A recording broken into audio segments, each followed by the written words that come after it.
Hello, welcome back to our ICS. আমি তোমাদের ফিজিক্সে মেরে ম্যাম আবার একটা ক্লাস নিয়ে চলে এসেছি। তো আমরা যেমনটা বলেছিলাম যে ফার্স্ট দুটো চ্যাপ্টারে আমরা ইউনিট অ্যান্ড মেজারমেন্টে যা যা তোমার থিওরিতে ছিল সেসব নিয়ে আলোচনা করেছিলাম। আমরা অনেক ইউনিট অ্যান্ড ডাইমেনশন অ্যানালিসিস নিয়ে আলোচনা করেছিলাম এবং বলেছিলাম যে থার্ড লেকচারে আমরা যেটা পড়বো সেটা হচ্ছে ইউনিট অ্যান্ড মেজারমেন্ট থেকে কিছু প্রবলেম এবং ডাইমেনশনাল অ্যানালিসিসের কিছু প্রবলেম যেগুলো তোমাদের এনসিআরটিতে আছে এবং তোমাদের প্রিভিয়াস ইয়ারের কোশ্চেন এসছে বা নেট বা জিতে যেমন প্যাটার্নের কোশ্চেন আসে সেরকম প্যাটার্নের কোশ্চেন কিছু দেখব। তো চলো শুরু করা যাক। তো আমাদের ফার্স্ট প্রবলেমটা হচ্ছে তোমাদের এনসিআরটির প্রবলেম। আমি বলেছি যে let us consider an equation half of mv square equal to mgh, check whether this equation is dimensionally correct. তার মানেটা হচ্ছে যে তোমাকে যে ইকুয়েশনটা দেওয়া আছে সেই ইকুয়েশনটা কি ডাইমেনশনালি কারেক্ট। প্রথমে আমাকে জানতে হবে যে ফিজিক্সের, আমি এর আগেও মেনশন করেছি যে আমাদের যে ফিজিক্সে যে কোনো ইকুয়েশন দেখতে পাবে সমস্ত ইকুয়েশনলি ইকুয়েশনের যে ডাইমেনশন সেটা লেফট হ্যান্ড সাইডে যা হবে রাইট হ্যান্ড সাইডেও তাই হবে। মানে একটা ইকুয়েশন তখনই ভ্যালিড হবে ইকুয়াল সাইন দিয়ে যখন তাদের বোথ সাইডে ডাইমেনশনালি সেম হবে। যদি ডাইমেনশনালি সেম না হয় তার মানে কি আমি দুটো কোয়ান্টিটি আলাদা হয়ে যাচ্ছে, তাহলে আমি তাদেরকে কখনোই ইকুয়াল দিয়ে লিখতে পারবো না। তাহলে আমাদের সেন্সটা কি হচ্ছে যে ডাইমেনশনালি যদি দুটো সেম হয় দেন আমরা তাদেরকে ইকুয়াল হিসেবে লিখতে পারবো। তো লাইক এখানে দেওয়া আছে half of mv square equal to mgh। তাহলে আমাকে কি দেখতে হবে যে লেফট হ্যান্ড সাইডে যা যে জিনিসটা আছে সেটা হয়তো তুমি এরপরে ভালো করে দেখবে, এই জিনিসটাকে বলা হয় কাইনেটিক এনার্জি এবং রাইট হ্যান্ড সাইডে যেটা আছে সেটা হচ্ছে পোটেনশিয়াল এনার্জি। এটা জানার দরকার নেই, তাও আমি বলে দিলাম, তুমি পরবর্তীতে দেখবে এই ফর্মুলাটা হচ্ছে আমরা কাইনেটিক এনার্জি তো ইউজ করি আর এটা হচ্ছে আমার পোটেনশিয়াল এনার্জি। তাহলে আমি ফার্স্টে লেফট হ্যান্ড সাইডে ডাইমেনশন অ্যানালিসিস করব। তো আমি লেফট হ্যান্ড সাইডে কি আছে, হাফ আছে, এইটা তো একটা আমার নাম্বারের ডাইমেনশন নেই, চলে গেল।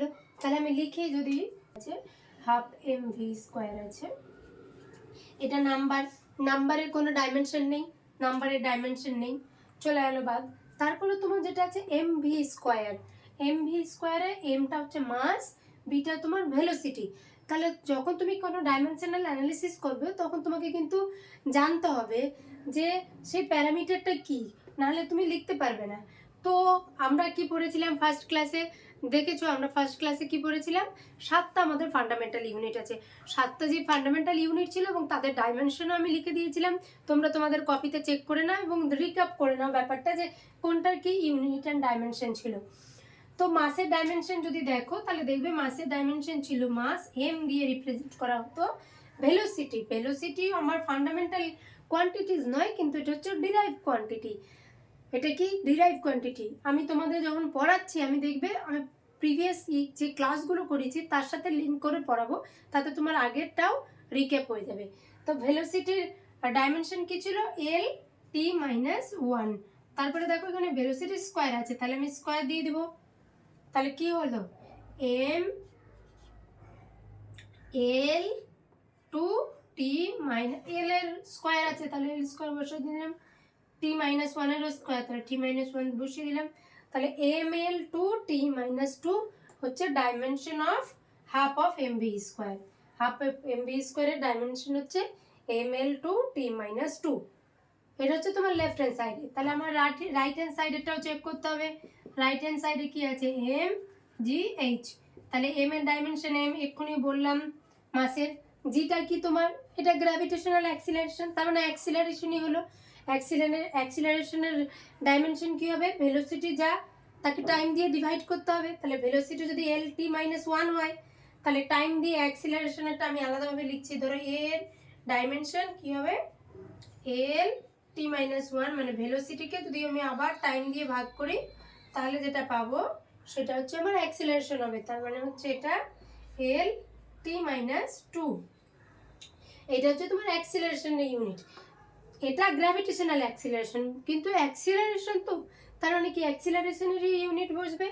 তাহলে এম এল টি মাইনাস 2।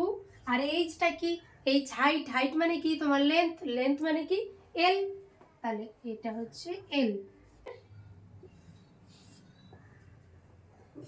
এম এল একটা এল আর একটা এল, মানে এম এল টু টি মাইনাস 2। তো ml2 t-2, তাহলে দেখো লেফট হ্যান্ড সাইডে কি ছিল ml2 t-2, রাইট হ্যান্ড সাইডে কি হলো ml2 t-2, তাহলে কি হলো লেফট হ্যান্ড সাইডে dimension equal to right hand সাইডে ডাইমেনশন। তার মানে কি দিস ইকুয়েশন, এই যে ইকুয়েশন, তার মানে এটা হচ্ছে একটা কারেক্ট ইকুয়েশন।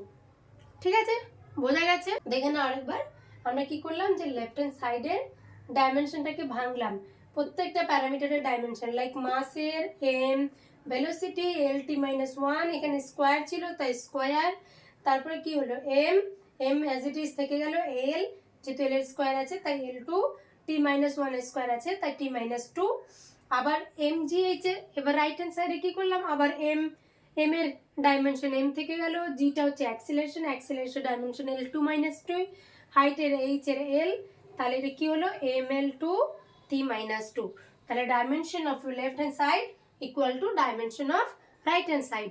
তার মানে এই ইকুয়েশনটা আমার ডাইমেনশনালি কারেক্ট। তোমরা সবাই খাতায় লিখে নাও, তারপর আমরা সেকেন্ড কোশ্চেন মুভ করব। তাহলে ফার্স্ট কোশ্চেনটা সবাই লিখে নিয়েছো, চলো আমরা সেকেন্ড কোশ্চেনটা শুরু করি।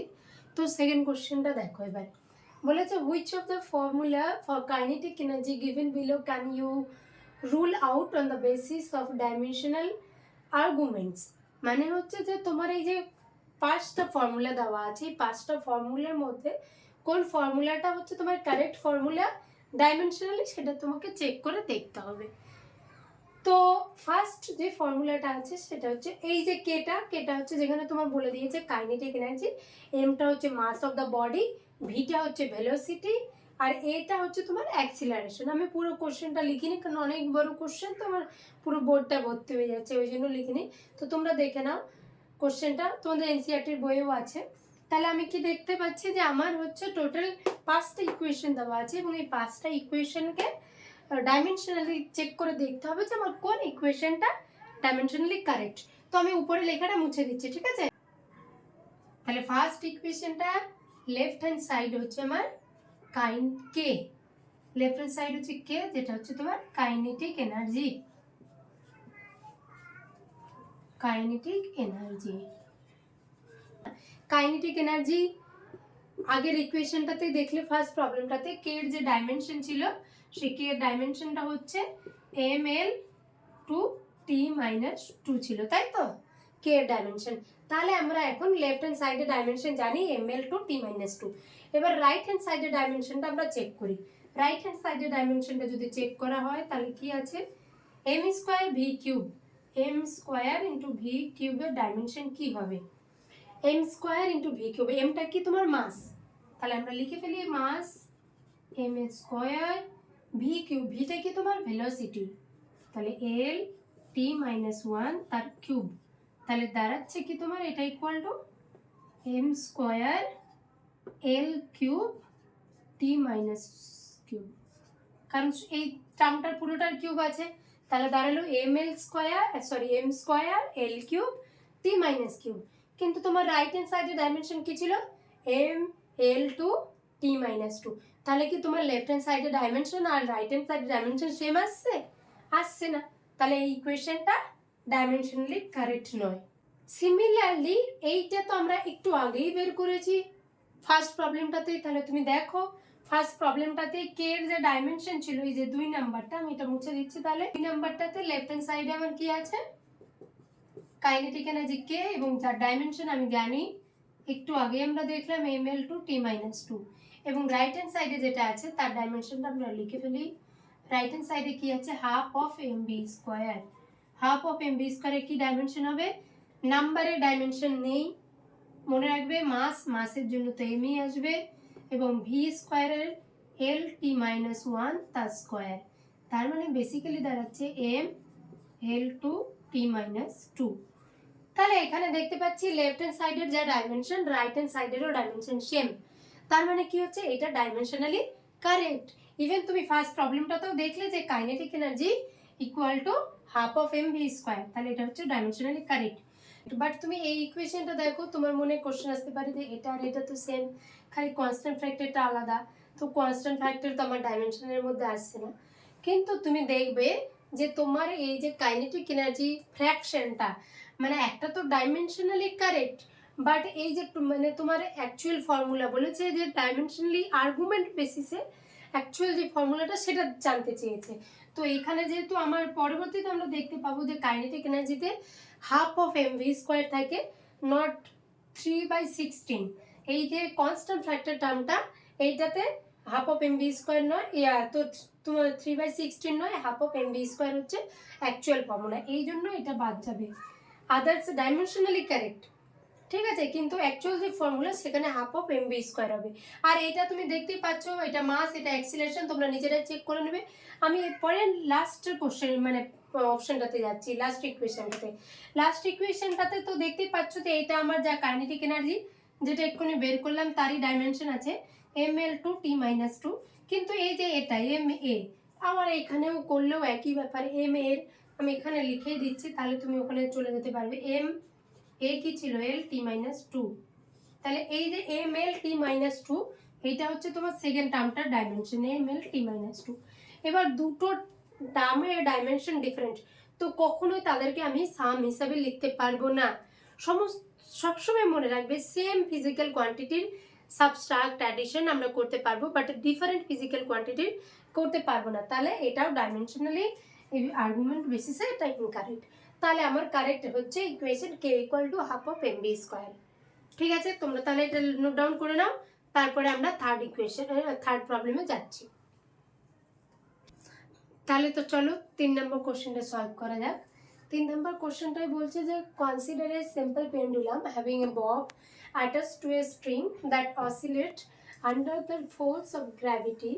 Suppose that the period of oscillation of the simple harmonic depends on its length, mass of bob and oscillations due to gravity হচ্ছে g, and derive the expression for its the time period using the method of dimension. Simple পেন্ডুলামে simple harmonic motion হয়, তাহলে যে তার time period হবে সেটা হচ্ছে in terms of length, mass এবং acceleration due to gravity, G টার্মসে ডাইমেনশনালি অ্যানালিসিস করে কি রিলেশন সেটাই বের করতে বলেছে।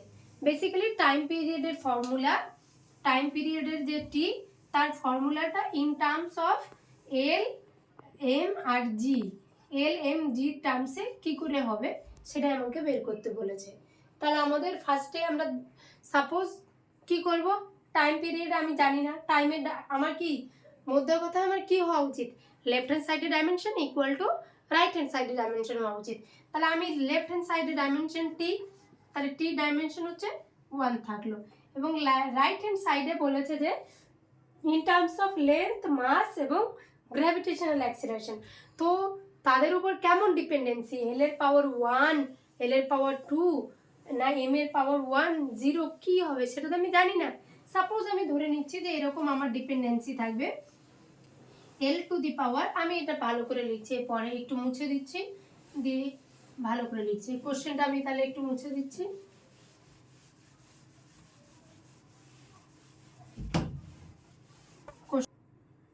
তাহলে তোমার কি হচ্ছে যে আমি তো জানি না এল এর উপর কিভাবে ডিপেন্ড করবে, মাসের উপর কি করে ডিপেন্ড করবে, অ্যাক্সিলারেশনের উপর কি করে ডিপেন্ড করবে। তো আমি কি ধরে নিচ্ছি যে সাপোজ আমার টি হচ্ছে ইকুয়াল টু সামথিং কনস্ট্যান্ট, কেটা এখানে কাইনেটিক এনার্জি না, এটা কনস্ট্যান্ট, ঠিক আছে, K equal to constant into L to the power X, M to the power Y এবং G to the power Z. মানে আমার ডিপেন্ডেন্সি কার উপর কিভাবে ডিপেন্ড করবে। তো আমি ধরলাম যে এল এর পাওয়ার এক্স, এক্সটা 0, 1, 2, 3, 4 হাফ যা খুশি হতে পারে, এম এর পাওয়ার ওয়াই এবং জির পাওয়ার জেড, এইভাবে আমি ডিপেন্ডেন্সিটা ধরে নেব। এরকম টাইপের প্রবলেম থাকলে সবসময় এইভাবেই শুরু করবে, মানে যেই যেই প্যারামিটারগুলোর উপর ডিপেন্ড করবে বলবে তাদেরকে তুমি এরকম একটা পাওয়ারের ডিপেন্ডেন্সি নিয়ে চলে আসবে, দিয়ে লেফট হ্যান্ড সাইডের সাথে তুমি রাইট হ্যান্ড সাইডের ডাইমেনশনাল অ্যানালিসিস করে এই যে পাওয়ার ফ্যাক্টরগুলো এক্স, ওয়াই, জেড তাদের ভ্যালু বের করবে। তো আমার লেফট হ্যান্ড সাইডে টাইম আছে, তাহলে টি হলো টি টু দি পাওয়ার 1, এবং রাইট হ্যান্ড সাইডে যদি ডাইমেনশনালগুলো দেখি কনস্ট্যান্টের ডাইমেনশন নেই এটা বলেছি, তাহলে L to the power X, M to the power Y এবং জি, অ্যাক্সিলারেশনের ডাইমেনশন কি হয় L t-2, তাহলে অ্যাক্সিলারেশনের dimension L t T minus 2 to the power Z. এবার আমি কি করব, এবার আমি লেফট হ্যান্ড সাইড এবং রাইট হ্যান্ড সাইডে কম্পেয়ার করব। তো আমি এই সাইডে কিছু নেই মানে কি এভাবে লিখতে পারি না, এল to the power 0 T to the পাওয়ার 1 তো থাকলোই, আর এম টু দি পাওয়ারও 0 লিখতে পারি। যেহেতু এই সাইডে আমার কি আছে, রাইট হ্যান্ড সাইডে আমার মাস আছে, এল আছে আর টাইম, তো এখানে শুধু টি ছিল তাই আমি এল আর মাসকেও মানে এর লেন্থ আর মাসকেও ইনক্লুড করে দিচ্ছি, কিন্তু পাওয়ার 0 করে দিচ্ছি। কোনো কিছুর পাওয়ার 0 মানে 1, তাহলে এল টু দি পাওয়ার 0 1 হয়ে গেল, এম টু দি পাওয়ার 0 1, মানে এই দুটো টার্ম লেখা না লেখার মধ্যে কোনো পার্থক্য নেই, কিন্তু আমি লেফট হ্যান্ড সাইডের সাথে রাইট হ্যান্ড সাইডের কম্পেয়ার করার জন্য এখানে লিখেছি। তাহলে কি করব এবার, L to the power X, M to the power Y, L to the power Z, T to the power minus 2 Z, এটা হচ্ছে আমার ইকুয়েশনটা দাঁড়াচ্ছে। এটাকে যদি আরো সিম্পলিফাই করা হয়, এল টু দি পাওয়ার এক্স আছে, এল টু দি পাওয়ার জেড মানে L to the power Z, M to the power Y, T to the power minus 2 Z, এটা হচ্ছে আমার left hand side right hand সাইডের। তো তোমার এখন লেফট হ্যান্ড সাইড এবং রাইট হ্যান্ড সাইডে যদি ডাইমেনশনাল অ্যানালিসিস করো তাহলে কম্পেয়ার করলে কি দেখতে পাবে, আমার কি হওয়া উচিত, অ্যাকর্ডিং টু ডাইমেনশনাল অ্যানালিসিস কি হওয়া উচিত, লেফট হ্যান্ড সাইডের যে ডাইমেনশন হবে রাইট হ্যান্ড সাইডেও তাই হবে। তাহলে দেখো লেফট হ্যান্ড সাইডে আমার এল টু দি পাওয়ার 0 আছে, মানে এল এর যে পাওয়ার সেটা 0, তাহলে এই রাইট হ্যান্ড সাইডেও এল এর পাওয়ার 0 হওয়া উচিত, তার মানে নিশ্চয়ই এক্স প্লাস জেড এর ভ্যালু 0 হওয়া উচিত। তাহলে আমি কি লিখবো, x plus Z equal to 0। তারপরে দেখো টি টু দি পাওয়ার 1 আছে, তাহলে এই দিকেও টি টু দি পাওয়ার 1 হওয়া উচিত, তাহলে নিশ্চয়ই মাইনাস 2 জেড এর ভ্যালু 1 হবে, মাইনাস 2 জেড ইকুয়াল টু 1। আবার এম টু দি পাওয়ার 0, তার মানে নিশ্চয়ই এখানে ওয়াই এর পাওয়ার 0 হওয়া উচিত, তাহলে ওয়াই ইকুয়াল টু 0। তাহলে আমি কি পাচ্ছি, ওয়াই ইকুয়াল টু 0, এইখান থেকে যদি বের করি তাহলে জেড ইকুয়াল টু মাইনাস 1/2। তাহলে আবার ফার্স্ট ইকুয়েশনটা থেকে কি চলে আসবে, জেড এর ভ্যালু যদি মাইনাস 1/2 হয় তাহলে এক্স মাইনাস এই ইকুয়েশনটা থেকে পাচ্ছি এক্স মাইনাস 1/2, তাহলে এক্স ইকুয়াল টু 1/2। তাহলে তোমার কি হলো, এক্স এর ভ্যালু 1/2, ওয়াই এর ভ্যালু 0, জেড এর ভ্যালু মাইনাস 1/2। তাহলে আমরা এবার লিখে দেবো এই ইকুয়েশনটাতে। তাহলে আমি এই ইকুয়েশনটাতে টি ইকুয়াল টু যদি লিখি তাহলে কি হবে, তাহলে টি ইকুয়াল টু আমি এখানে লিখছি টি ইকুয়াল টু কে তো কনস্ট্যান্ট থাকলো, তাহলে এল টু দি পাওয়ার কি হচ্ছে, এল টু দি পাওয়ার এক্স ছিল, এল এর ভ্যালু এক্স, এক্স কি বেরিয়েছে হাফ, তাহলে L to the power half, M এর ওয়াই এর ভ্যালু কত 0, তাহলে M to the power 0, Z এর ভ্যালু কত বেরিয়েছে হাফ মাইনাস হাফ, তাহলে G to the power minus half. তাহলে আমার টাইম পিরিয়ডের যে ফর্মুলাটা দাঁড়াচ্ছে কি দাঁড়াচ্ছে, something constant K into L to the power half into G to the power minus half, মানে বেসিক্যালি যেটা দাঁড়ালো সেটা হচ্ছে কে ইন্টু এল বাই জি তার স্কোয়ার রুট, তাহলে T equal to K into L by G square রুটে, কেটা যেখানে তোমার কনস্ট্যান্ট। তাহলে কি দেখতে পাচ্ছ, time period T equal to K into square root of L by G, যেটা কে ইকুয়াল টু কনস্ট্যান্ট। পরবর্তীতে দেখবে কে এর ভ্যালুটা হচ্ছে বেসিক্যালি 2π হয়, তাহলে অ্যাকচুয়াল ফর্মুলাটা হচ্ছে আমার T equal to 2π into L by Z G. তো তোমার এক্সামে এত দূর অবধি করলেই হবে। আমরা জানি যে এখান থেকে দেখতে পাচ্ছি কে ইকুয়াল টু কেটা হচ্ছে তোমার কনস্ট্যান্ট আর T equal to K into L by G, তাহলে এটা হচ্ছে আমার টাইম পিরিয়ডের formula for simple harmonic oscillation. তাহলে বোঝা গেছে কি করে তোমার এই রকম প্রবলেম সলভ করার জন্য তোমরা দেখে নাও ভালো করে। তো এখানে কিছু জিনিস মনে রাখতে হবে। তোমার ট্রিক্সটা কি, যে তোমাকে যেই সময় ধরো এখানে টাইম বলেছিল, তো ধরো তোমাকে অ্যাক্সিলারেশন দিয়েছে, দিয়ে অ্যাক্সিলারেশন দিয়ে বলে দিয়েছে যে তোমাকে in terms of length and time এবং মাসের টার্মসে, তাহলে তুমি কি করবে, অ্যাট ফার্স্ট কাজ হচ্ছে যে অ্যাক্সিলারেশনের ওই প্যারামিটারগুলোর উপর ডিপেন্ডেন্সি কি সেটা বের করতে হবে। তাহলে ওই প্যারামিটারগুলোর উপর ডিপেন্ডেন্সি মানে হচ্ছে ধরো ওই প্যারামিটারের যেমন টাইম পিরিয়ডের ক্ষেত্রে কি ধরেছিলাম, L to the power X, M to the power Y, G to the power Z, তাহলে যেই প্যারামিটারের টার্মসে থাকবে তাদের এরকম করে ধরে নেবে। তারপরে সিম্পলি লেফট হ্যান্ড সাইড এবং রাইট হ্যান্ড সাইডের ডাইমেনশন লিখবে, ডাইমেনশন লেখার পরে তাদের যে পাওয়ারগুলো বোথ সাইডে কম্পেয়ার করবে, সেম ইউনিটের লেন্থের সাথে লেন্থের পাওয়ার কম্পেয়ার করবে, মাসের সাথে মাসের, আর টাইমের সাথে টাইমের পাওয়ার অ্যানালিসিস করে টোরে তারপরে যে এক্স ওয়াই জেড ফ্যাক্টরগুলো ভ্যালু পাবে সেটা তার সাথে পুট করে দিবে, দিয়ে ফাইনাল যে এক্সপ্রেশনটা দাঁড়াবে সেটাই তোমার ফাইনাল ফর্মটা হবে। তাহলে এটাই হচ্ছে আমার সিম্পল হারমোনিক অসিলেশনের ক্ষেত্রে টাইম পিরিয়ডের ফর্মুলা। ঠিক আছে, তোমরা লিখে নাও। একটা প্রবলেম করা যাক। প্রবলেমটা দেখো, এটা একটু অন্যরকম প্রবলেম। এই প্রবলেমটা হচ্ছে তোমার এররের উপর। আমি এই টপিকটা নিয়ে একদমই খুব কম বলেছি, আমি এই টপিকটা নিয়ে আরও মানে অনেক প্রবলেম সলভ করব এবং প্রবলেমের সাথে সাথেই তোমাদেরকে টপিকটা নিয়ে বলে দেবো, কারণ তোমার মেনলি হয়তো 7-8টা ফর্মুলা আছে এখান থেকে, তো প্রত্যেকটা ফর্মুলা কি করে ইউজ করবে এবং ফর্মুলাটা কি করে ডিফাইন করেছে সেসব বলার সাথে সাথে তোমাকে এররের মেজারমেন্টটা বলে দেবো। এটা অ্যাকচুয়ালি কি বলো তো, আগে তোমার এনসিইআরটি সিলেবাসে ছিল, এখন নেই, ওই জন্য আমি সেই ক্লাসে পড়াইনি, কিন্তু তোমাদের ডাব্লিউবি সিলেবাসে আছে এখনো।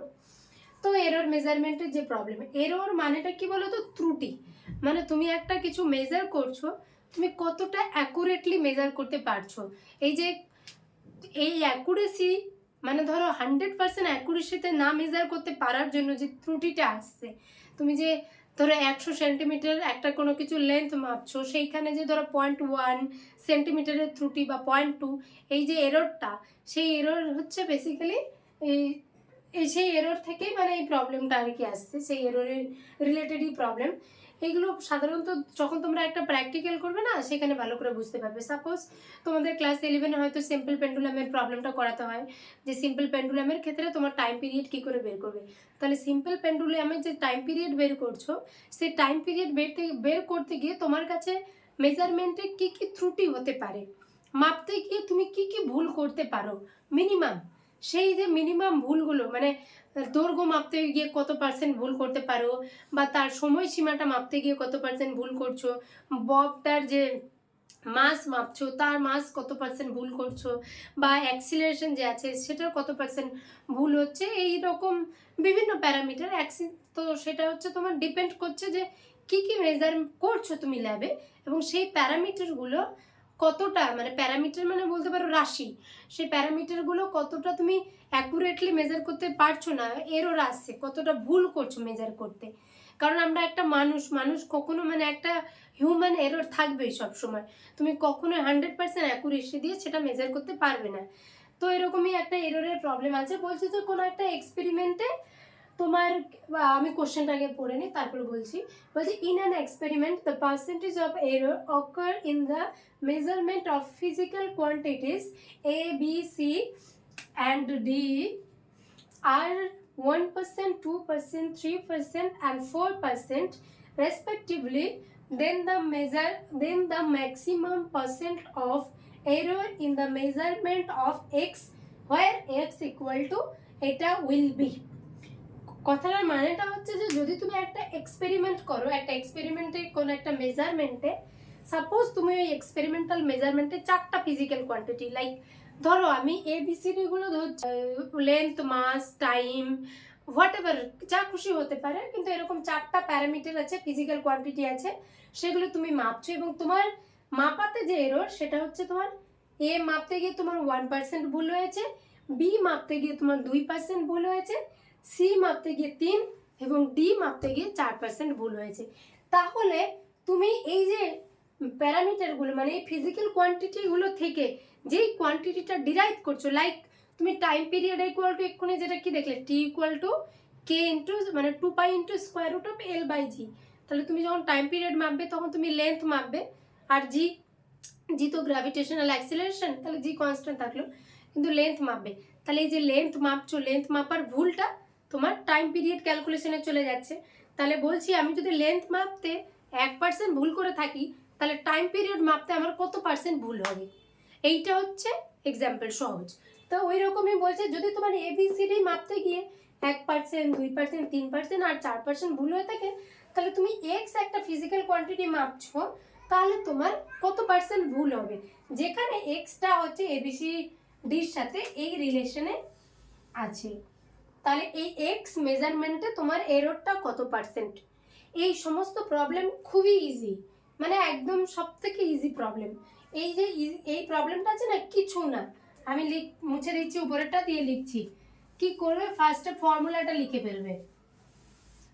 ফর্মুলাটা কি আছে, x equal to a square b two the power half c two the power 1/3 d two the power cube. এইটা হচ্ছে আমার ফর্মুলাটা, তাই তো। এইবার সেকেন্ড কাজ হচ্ছে x মেজারমেন্টে এরর যা যা থাকবে, এই যে পাওয়ার এররে কখনো মাইনাস হবে না, উপরে থাকুক আর নিচে থাকুক।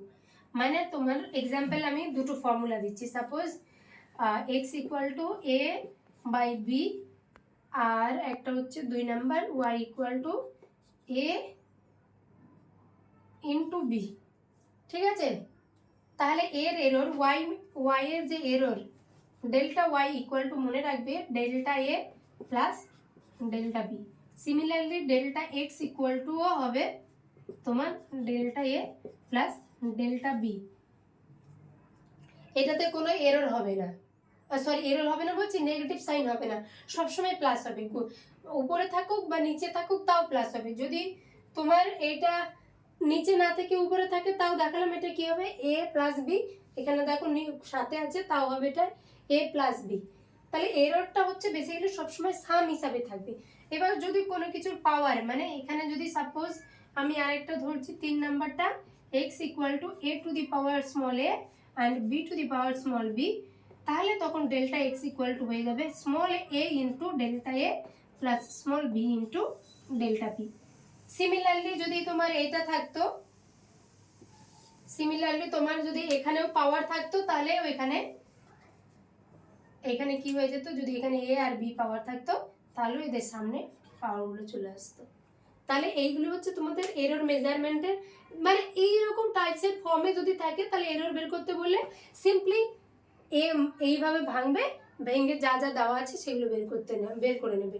তো আমাদের কোশ্চেনে এর মেজারমেন্টের ত্রুটি, মানে ডেল্টা এর ভ্যালু 1% দেওয়া ছিল পার্সেন্টাইলে, ডেল্টা বির ভ্যালু 2% দেওয়া ছিল, ডেল্টা সির ভ্যালু 3% দেওয়া ছিল, এবং ডেল্টা ডির ভ্যালু 4% দেওয়া আছে।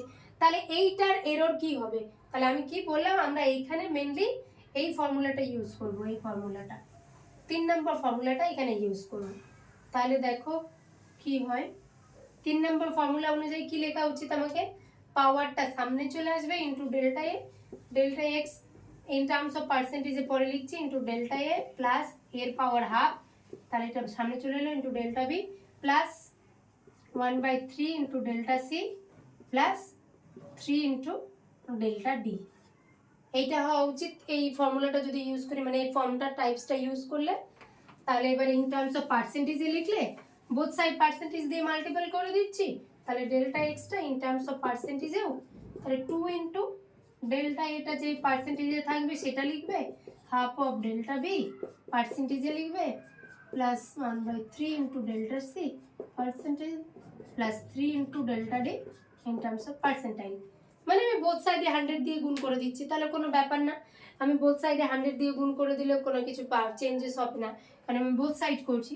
তাহলে এবার আমরা ভ্যালুগুলো বসিয়ে দেবো, তাহলে 2 ইন্টু ডেল্টা এ মানে 1% প্লাস 1/2 ইন্টু ডেল্টা বির value 2% plus 1/3 into delta 3% plus 3 into 4%। তাহলে এটাকে কাটাকাটি করিয়ে কি পাচ্ছি, তাহলে 2 প্লাস 1 প্লাস 1, মানে সব কটাই তো পার্সেন্টেজে আছে, আমি আর এখানে লিখছি না, 2 প্লাস কাটাকাটি হয়ে গেল, কাটাকাটি 1 1, আর এটা হচ্ছে 3 ইন্টু 4, মানে 4 3, তাহলে এটা পুরোটাই পার্সেন্টেজ। তাহলে এটা যোগ করলে কি পাচ্ছি, 12 13 14 15 16, তার মানে 16%। তাহলে কি হলো, আমার ডেল্টা এক্স এর যে ভ্যালুটা ইন টার্মস অফ এররটা হলো 16%।